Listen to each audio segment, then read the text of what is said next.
interesting. People are citing. People are saying, oh, the yield curve's actually returned to normal. It was inverted. Now everything's good. And a lot of people are citing this, and a lot of people are quoting this, but it's wrong. And we're gonna dive in, and explain to you guys why it's saying. This article says bond market yield curve returns to normal from inverted state that erased recession fears. Now this is entirely wrong. And if you guys like this video, go ahead, please subscribe. Hopefully we can get some more of these cranked out. I've been kind of lazy and stuff like that, but if there's interest, we can crank out a lot more of these, and hopefully this one's very helpful for you guys.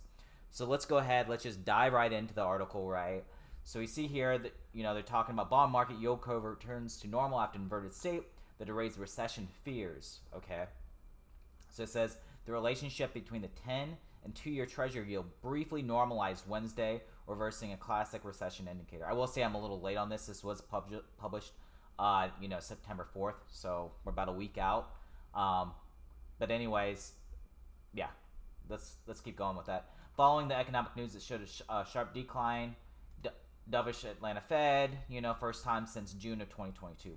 Respective yields were both around 379 in the session, just a few thousandths of percentage points. See, this is even confusing. Before they had this worded differently, and I called them out for it. It was just on my Facebook. Nobody probably read it anyways. But it looks like they updated this. But even this is kind of confusing. What they should have talked about is what everyone else talks about, which are basis points, which removes the confusion. So, to understand the practical uses of basis points, consider the following example. Increase the benchmark interest rate by 25 basis points, or 0.25 percentage points.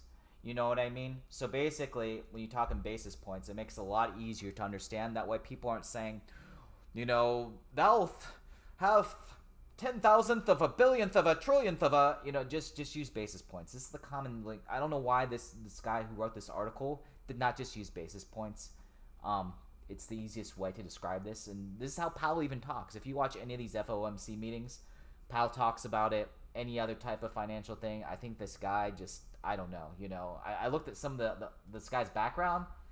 He just has a journalism degree. He has no finance. He has no economics, and that's why this probably makes a lot of sense. You know what I mean? It's, this guy just has a journalism career, so he just writes whatever.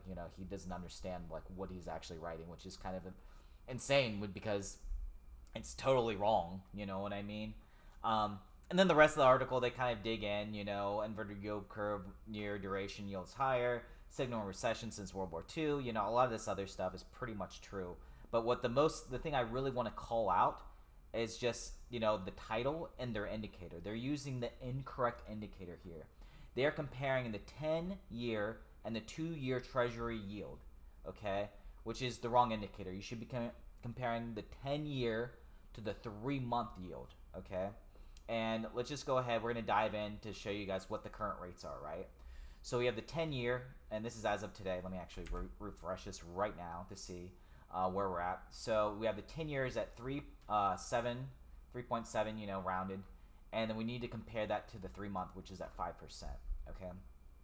And if we compare that to, the 2-year, that's his indicator, which is still valid based on what he's saying, but you shouldn't be comparing that, right? And the reason is there's this guy named Campbell or Harvey, and he's the one that actually created, the whole theory behind this, right? And his original indicators were actually the 10-year as compared to the 3-month treasury, okay? So that was his original indicator, and some other people might use the 10-year to the 10-year to the 2-year, but we can see right here that there's actually a false signal, right? And right here, false signal for the 10-year to 2-year, 2s and 10s in 1998.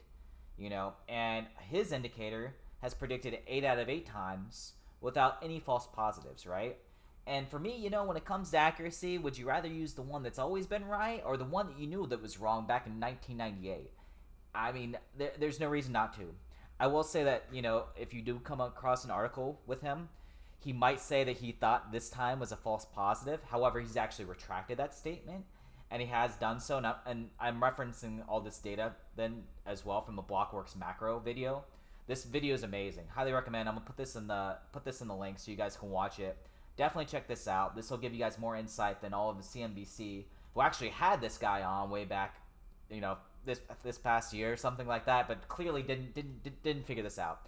But basically, he discovered this whole thing, wrote a whole paper on it.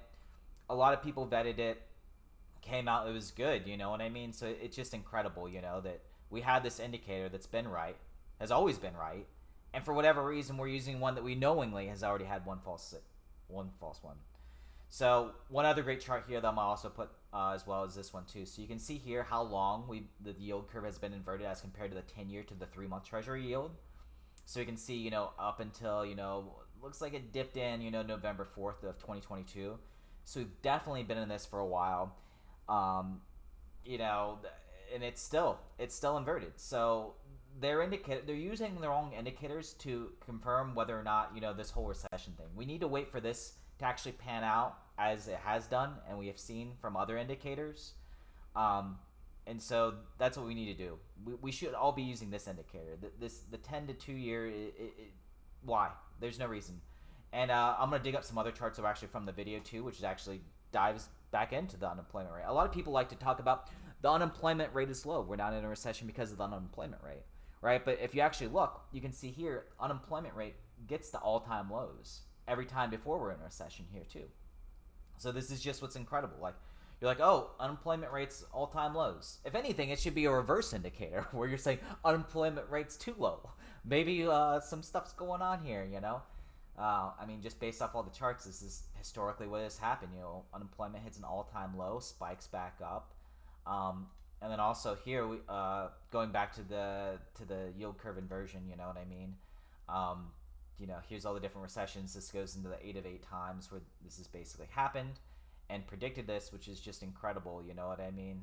But yeah, just want to walk you guys through this, provide you guys, tell you guys why this is a terrible indicator. This article is false. Don't even believe this, you know what I mean? And once again, if you guys like this video, thank you so much for watching.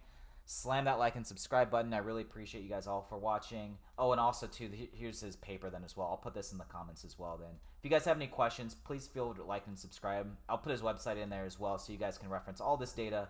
Super helpful for you guys to make decisions on where we're going, where we're at, and what to do. So thanks so much, guys. Take care. Bye.